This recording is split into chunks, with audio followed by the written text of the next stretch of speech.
Amerika di belakangnya negara sekutu, terutama G7. Mulai nyadar sekarang di mana-mana hujan juga banjir. Kata-kata puitisnya adalah bagai hujan di musim panas. Jadi kenyataan benar karena ya direkayasa cuacanya. Masihkah tidak sadar juga setelah pandemi, maka kesengsaraan lain akan terjadi, yaitu kelangkaan pangan. Sudah siapkah kita? Atau seperti 2 tahun ini, walau sudah diingatkan tetap aja menjalankan semua seakan-akan seperti anak SD gambar pemandangan 2 gunung, matahari, dan sawah. Wapokmu kapan?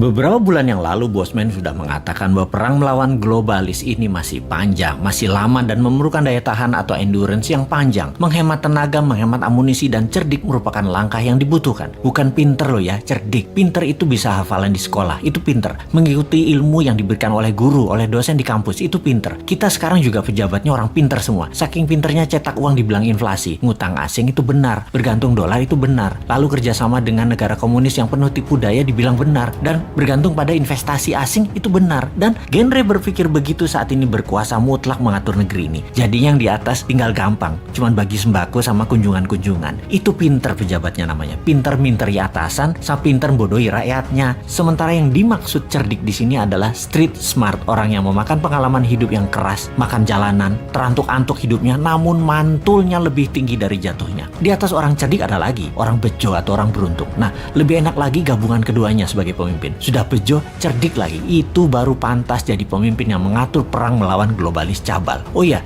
sebelum lanjut kita harus membedakan pebisnis globalis dan globalis cabal. Cabal adalah secret society, lebih menginginkan kepengendalian mutlak atas kehidupan manusia. Cabalis itu sudah pegang kendali atas teknologi, atas informasi, kendali atas komunikasi, sistem keuangan, dan sekarang kendali ke arah 2 hal yang penting, yaitu kesehatan serta makanan. Musuh negara tidak berdaulat yang pemimpinnya oportunis itu bukan hanya 2 negara besar, Tiongkok dan Amerika, tetapi ditambah juga globalis cabal. Jadi ada 3 musuh sebenarnya. Kita detailkan ketiganya, pengendali negara lemah tersebut. Pola kendali terhadap negara lemah atas 2 negara besar dan kelompok globalis adalah 3 strategi Tiongkok, yaitu menggunakan soft power kalau Tiongkok ya. Pertama, kendali atas media massa sebuah wilayah. Nomor 2, kendali atas pejabat pemerintahan wilayah yang ditarget serta anggota parlemennya. Kemudian nomor 3, kendali atas peraturan hukum dan penegakan hukum di wilayah tersebut. Di sisi lain, strategi Amerika itu menggunakan hard power, yaitu tekanan militer, terorisme, ideologi, humanitarian, menggunakan organisasi multilateral seperti IMF, PBB. Semua adalah tool Amerika untuk menyedot aset harta negara lemah. Strategi globalis cabal adalah pegang sosial media, informasi, dan big data. Mereka bukan mau menguasai wilayah hajat hidup seperti Tiongkok, ambil sumber daya alam seperti Amerika, kendalikan energi dan oil, serta dolar. Bukan. Globalis cabal kendalinya atas data, atas minat interest seseorang, mengubah tindakan perilaku, merubah society, merubah dunia dengan merekalah pemegang kendali hidup manusia, bukan hanya wilayah. Globalis cabal anti negara, anti nasionalisme, senang atau mendukung pemimpin otoriter yang bisa dikendalikan oleh mereka. Jadi saat ini perangnya ada 3 front,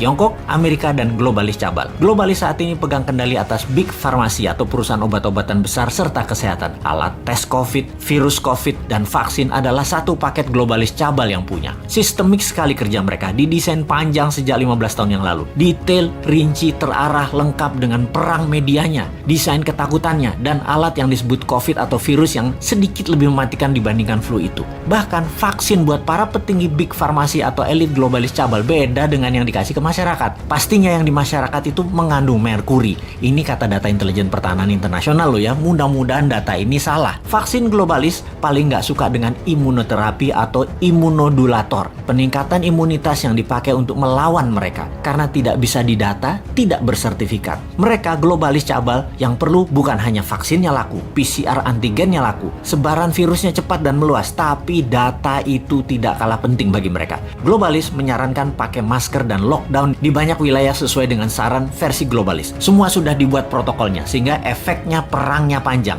Ada yang improvisasi, misalnya pakai imunoterapi lokal, lockdown ringan bergantian, ekonomi jalan biasa, pakai data center 1 satelit sendiri, komunikasi pakai tool negara tersebut sendiri, sosial media punya sendiri, negara tersebut nggak akan rubuh, ekonomi jalan dan COVID musnah dalam sekejap. Anti sarang globalis dan melawan mainstream pasti menang. Itulah kenapa di tahun 2019 pertama-tama video Bosman muncul, kita mengingatkan perang yang akan terjadi di tahun 2020 dan tahun 2021 dengan akhir kalimat bertanya, sudah siapkah Indonesia? Untuk apa? Untuk punya Google sendiri, punya Facebook sendiri, punya satelit komunikasi sendiri, punya data center sendiri, punya Twitter sendiri, punya TikTok sendiri, punya begituan deh. Ini kira-kira maksudnya. Hanya di tahun 2019 awal tersebut kita menginformasikannya pelan-pelan, muter-muter bersanepo gaya bahasa pengandaian dan indirect language. Ternyata nggak paham gaya bahasa beginian. Wes, Jawa Timurane Bosman metu tak sikat pol saiki. Faktanya perang pandemi ini panjang, 2025 baru bersih. Dan bukan karena virus solusinya, tapi natural herd imunitas solusinya. Terpapar banyak dan sembuh pakai imunitas diri sendiri, dibantu booster multivitamin dan mineral. Kemudian perang apa lagi yang akan terjadi? Yaitu perang cuaca atau climate war. Sudah sejak tahun lalu dimainkan. Dan kalau yang ini, Rusia ikut bermain. Selain globalis cabal Tiongkok dan Amerika di belakangnya negara sekutu, terutama G7. Mulai nyadar sekarang di mana-mana hujan juga banjir. Kata-kata puitisnya adalah bagai hujan di musim panas. Jadi kenyataan benar karena ya direkayasa cuacanya. Masihkah tidak sadar juga setelah pandemi, maka kesengsaraan lain akan terjadi, yaitu kelangkaan pangan. Sudah siapkah kita? Atau seperti 2 tahun ini, walau sudah diingatkan tetap aja menjalankan semua seakan-akan seperti anak SD gambar pemandangan 2 gunung, matahari, dan sawah. Wapokmu kapan?